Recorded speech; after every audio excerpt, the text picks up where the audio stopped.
Hello students, कैसे हैं आप सब। आई होप आप सब अच्छे होंगे। आईसीटी वर्चुअल क्लासरूम में आप सबका स्वागत है। मैं विकास। बच्चों, क्लास 10th का मैथ्स हम कर रहे हैं, क्वेश्चन पेपर यहाँ पे सॉल्व कर रहे हैं। तो देखिए, ये क्वेश्चन है 24th, ठीक है।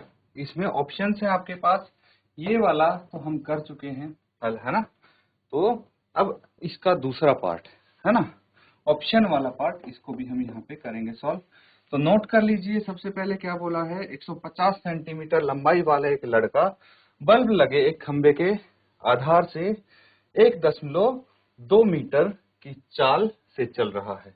यदि बल्ब भूमि से 4.5 मीटर की ऊंचाई पर है तो 4 सेकंड बाद उस लड़के की छाया की लंबाई ज्ञात कीजिए।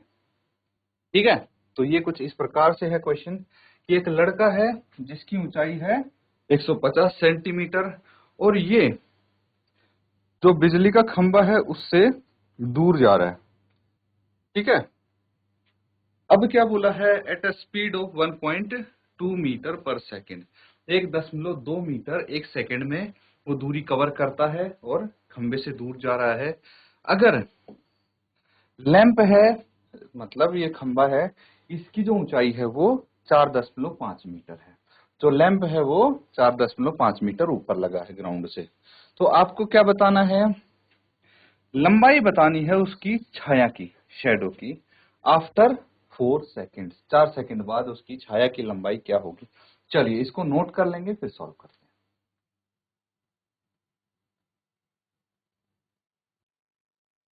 तो ठीक है, अब इसको सॉल्व कर लेते हैं। देखिए यहां पे क्या करेंगे आप, ध्यान से समझना। सबसे पहले हम एक राइट एंगल ट्रायंगल ले लेते हैं, ठीक है। अब इसको ध्यान से समझेंगे। अब ये एक, मान लीजिए लैंप पोस्ट है ए बी, ठीक है। मान लीजिए ए बी एक लैंप पोस्ट है, ठीक है। अब एक लड़का है जिसने यहां से चलना शुरू किया और वो धीरे धीरे चलते चलते यहां पहुंच गया, ठीक है। इस लड़के की ऊंचाई मान लीजिए सी डी और ये ई, ठीक है। अब क्या है, इसको समझते हैं। देखिए ये लैंप पोस्ट हो गया जिसकी आपको ऊंचाई दी है 4.5 मीटर, ठीक है, 4.5 मीटर।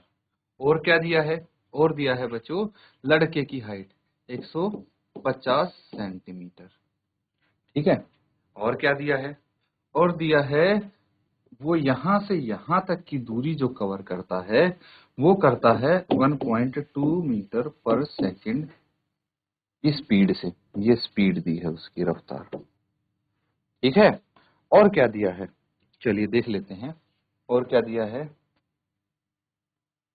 हाँ, इतनी स्पीड है और टाइम है 4 सेकंड, है ना।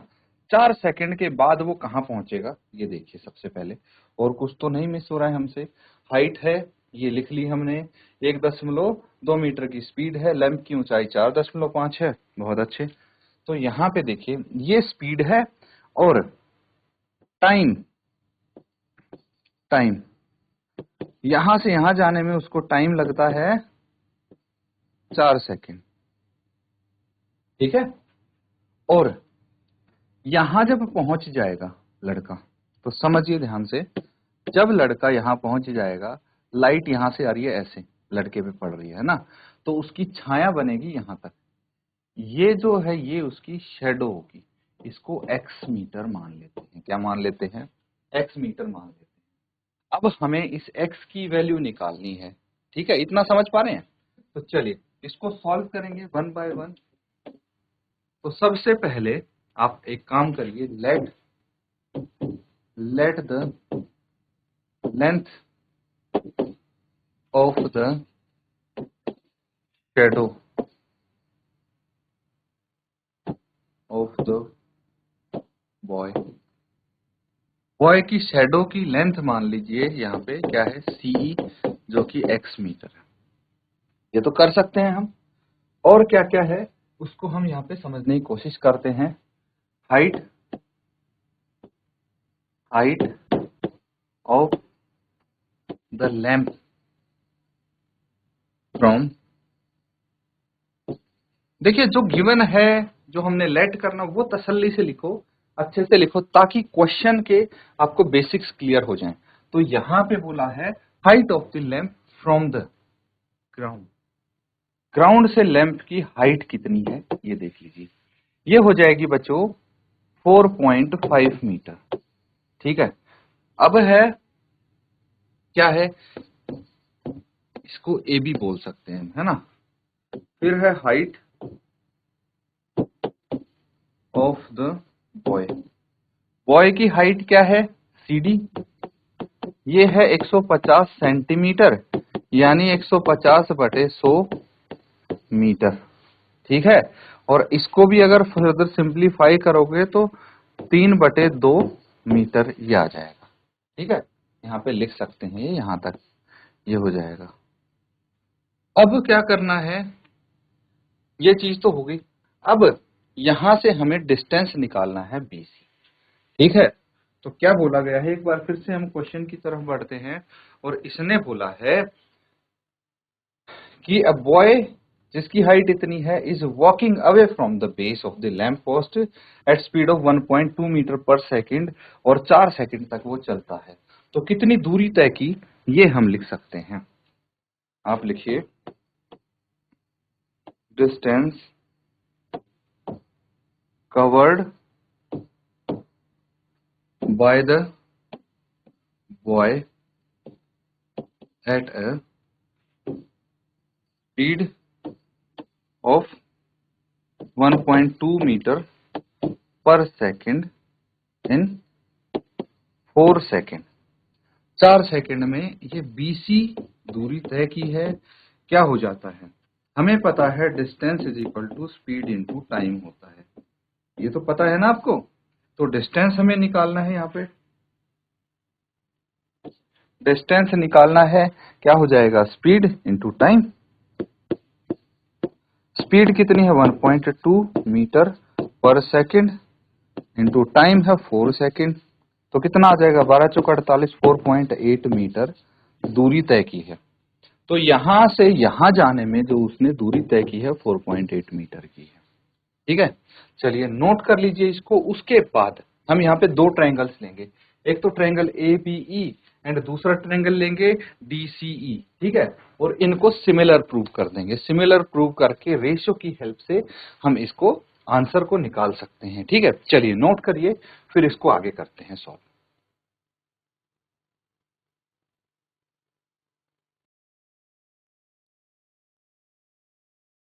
ठीक है बच्चों, यहां तक सब समझ रहे हैं, चलिए आगे करते हैं। अब देखिए triangle A B E is similar to triangle, दूसरा ट्रायंगल देखिए, एक तो ये बड़ा ट्रायंगल हो गया DCE, DCE by angle angle similarity. कैसे सिमिलर है ये एंगल एंगल सिमिलैरिटी से, देखिए मैं यहाँ पे बताता हूँ आपको। ये एंगल दोनों में कॉमन है, एंगल ई दोनों में आता है, तो ये कॉमन हो गया। ये क्या है, ये 90 डिग्री एंगल है दोनों। ठीक है, तो राइट एंगल है, इसलिए ये दोनों इक्वल हो गए। तो एंगल एंगल सिमिलैरिटी से हम इनको क्या बोल सकते हैं कि ये एंगल सिमिलर है।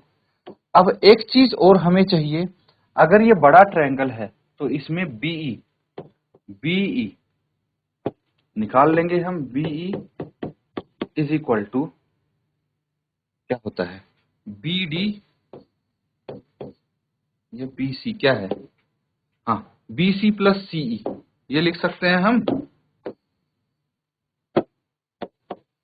B C plus CE. और बी सी कितना है चलिए देखते हैं।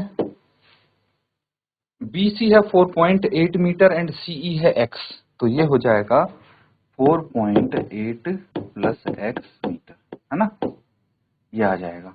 और क्या है, बीई हमें पता है, ए बी पता है 4.5 सेंटीमीटर, और क्या पता है सी डी पता है 3/2 मीटर। ये भी मीटर में होगा, सेंटीमीटर नहीं होगा, ये इसको भी मीटर लिख लीजिए। इन्हीं की जरूरत है। आई थिंक इतने में काम हो जाएगा। और हमें और क्या चाहिए, जो सीई है ये एक्स मीटर है। चलिए अब ये दो ट्रायंगल हैं, इसमें हम करते हैं ए बी बटे D C is equal to, देखिए ध्यान से, दिस साइड बटे दिस इज इक्वल टू ये पूरी साइड है ना, इसकी ये वाली साइड बटे ये वाली साइड, तो बीई बटे सीई आ जाएगा इसमें, बीई बटे सी, है ना।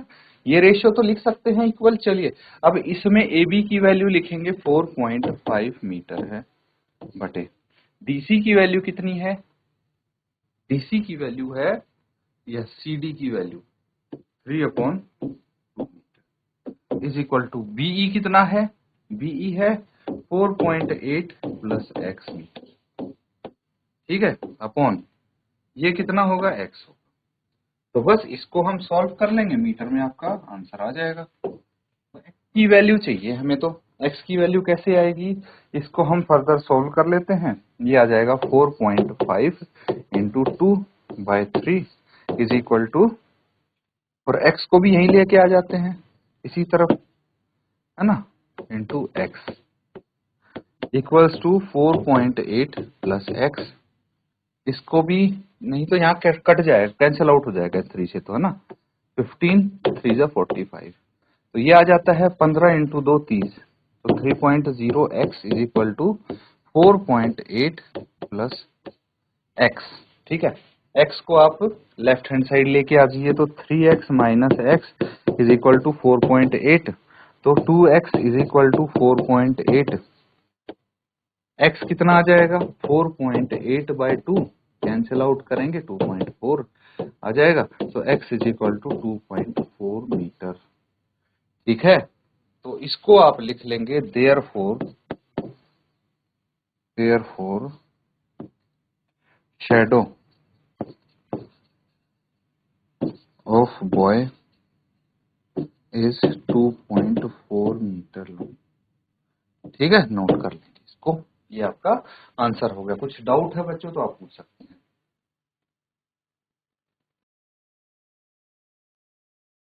ठीक है बच्चों, नोट कर लिया है सबने। चलिए अब एक क्वेश्चन और करते हैं यहाँ पे, ठीक है, इसको नोट कर लीजिए। काफी इजी क्वेश्चन है वैसे तो, अगर आप ध्यान से देखें तो बोला गया है 3 measuring rods are of length 120 centimetre, 100 centimetre and 150 centimetre. Find the least length of fence that can be measured an exact number of times using any of the roads. How many times each road will be used to measure the length of fence? मान लीजिए एक हमने बाड़ लगाई है, fence लगाई है, ठीक है, ये होगी हमारी फेंस, क्या बोलेंगे इसको, फेंस। अब हमारे पास 3 रोड हैं, ठीक है, एक रोड ये हो गई ए, जिसकी लंबाई है 120 सेंटीमीटर, या फिर रोड बी होगी जिसकी लंबाई है 100 सेंटीमीटर, या फिर रोड सी होगी जिसकी लंबाई है 150 सेंटीमीटर, ठीक है। तो हमें इनमें से किसी भी रोड से अगर हम इस फेंस को नापे, बाड़ को नापे, तो पूरे पूरे नंबर ऑफ टाइम्स ये बाड़ नापी जानी चाहिए। अगर मान लीजिए हमने इसकी 200 सेंटीमीटर लंबाई रख दी, तो किसी से भी ये इसको छोड़ पूरी पूरी नहीं नापेगी। क्यों? क्योंकि मान लीजिए अगर बी से नापेंगे तो एक 100 मीटर 100 सेंटीमीटर तक की रोड यहाँ आ गई, दूसरा 100 सेंटीमीटर किया तो पूरी पूरी ये नाप सकती है इस बाड़ को। लेकिन 120 सेंटीमीटर वाली से नापने की कोशिश करेंगे तो यहाँ से यहाँ तक 120 सेंटीमीटर आ गया, उसके आगे कितना होगा, ये रोड बड़ी निकल जाएगी, इतना पोर्शन कम रह जाएगा फेंस का। तो हमें क्या चाहिए, इतनी लंबी फेंस चाहिए कि या तो आप इससे नापें या इससे आपको पूरे पूरे नंबर ऑफ टाइम्स ये रोड से नापी जानी चाहिए। समझ में आ गया? तो अब यहाँ पे इन तीनों से ही नापी जानी चाहिए। तो बेसिकली हमें क्या निकालना है, इन तीनों का लीस्ट कॉमन मल्टीपल निकालना है, ठीक है, एलसीएम। तो कैसे निकालेंगे, एलसीएम निकालना तो सबको आता है, तो यहाँ पे सबसे पहला काम हम क्या करेंगे, इनके प्राइम फैक्टर्स निकाल देंगे। 100 के प्राइम फैक्टर्स हैं, कितने आ गए, ये आ जाएंगे 2 से डिवाइड किया 50, फिर 2 से 25, फिर 5 से डिवाइड किया 5 आ गया। इसी तरह से हम अगर 120 के फैक्टर्स निकालेंगे, 2 से डिवाइड किया 60, फिर 2 से किया तो 30, फिर 2 से किया तो 15, फिर 3 से किया तो 5। और अगर हम 150 के फैक्टर्स निकालेंगे, 2 से किया 75, फिर 3 से किया 25 से 75, फिर 5 से किया 5 आ गया। तो मुझे पता है कि अगर हम यहाँ पे 120 के फैक्टर्स निकाल रहे हैं, कितना आ रहा है, 2 इंटू 2 इंटू 2 इंटू 3 इंटू 5, यानी 2 की पावर 3 इंटू 3 इंटू 5 ये आ जाएगा। और अगर हम 100 के निकाल रहे हैं फैक्टर्स तो क्या आ जाएंगे, 2 इंटू 2 इंटू 5 इंटू 5, ठीक है, ये आ जाएगा। यानी हम बोल सकते हैं यहाँ पे कितना आ जाएगा, ये 2 की पावर 2 इंटू 5 की पावर 2, ठीक है। और अगर हम 150 सेंटीमीटर को देखें तो यहाँ पे 2 इंटू 3 इंटू 5 इंटू 5 कर देंगे, यानी 2 इंटू 3 इंटू 5 का स्क्वायर। अब आप बताइए LCM, lowest common multiple of 120, 100 and 150 कितना हो जाएगा, ये आपको बताना है। तो जल्दी से मुझे इसका आंसर आप शेयर करेंगे कि कितना इसका लीस्ट कॉमन मल्टीपल आ जाएगा, ठीक है। तो उसके बाद हम इसका लास्ट पार्ट भी करें।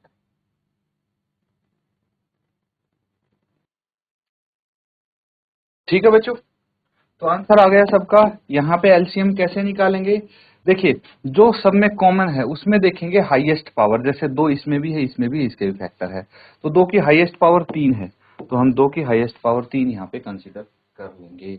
उसके बाद यहाँ पे 3 है, इसमें भी है, इसमें भी है, 3 की पावर 1 है तो खाली 3 लेंगे। 5 की देखेंगे तो 5 की हाईएस्ट पावर 2 है, तो यहाँ पे इसको कंसीडर कर लेंगे। कितना आ जाएगा, 2 की हाईएस्ट पावर कितनी हो गई, 8 है ना। 2 की हाईएस्ट पावर 3 है, मतलब इसको 8 लिखेंगे, ये 3 हो गया, और इसको 25 लिखेंगे, ठीक है। 25 8 200, 200 इंटू 3 600, तो 600 सेंटीमीटर आ गया, ठीक है।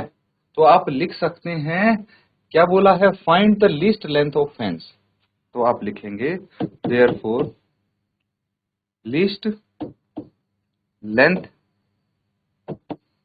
Of the fence is 600 centimetre. एक पार्ट और बचा है, उसको और कर लेते हैं। How many times each road will measure, तो कितनी बार मेजर करेगी, चलिए यहाँ पे हम इसको काउंट कर लेंगे। देखिए हमारी फेंस है 600 सेंटीमीटर, जिसको 120 सेंटीमीटर वाली रोड कितने टाइम्स करेगी, 12 5 60, यानी 5 टाइम्स, ठीक है। अगर 600 सेंटीमीटर को हम 100 सेंटीमीटर वाली रोड से नापेंगे तो 6 टाइम्स करेगी, एंड 600 सेंटीमीटर को 150 सेंटीमीटर वाली रोड से नापेंगे तो 4 टाइम्स करेगी। ये तो क्लियर होगा, है कि नहीं। तो यहाँ पे हम क्या लिख सकते हैं, therefore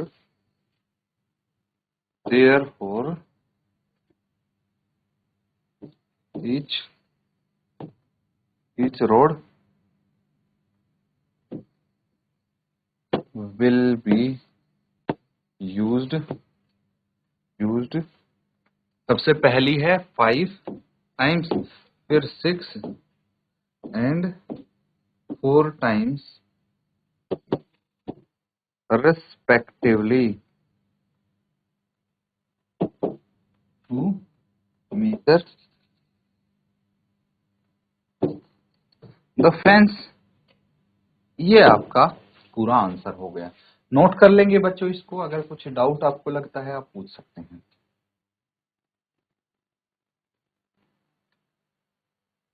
तो बच्चों यहाँ पे जो हमने क्वेश्चंस किए हैं, उम्मीद करता हूँ अच्छे से आप उनको समझ रहे हैं, नोट डाउन कर रहे हैं, रिवाइज इनको जरूर करें। इसी के साथ आज का सेशन एंड करेंगे। Thank you and have a nice day.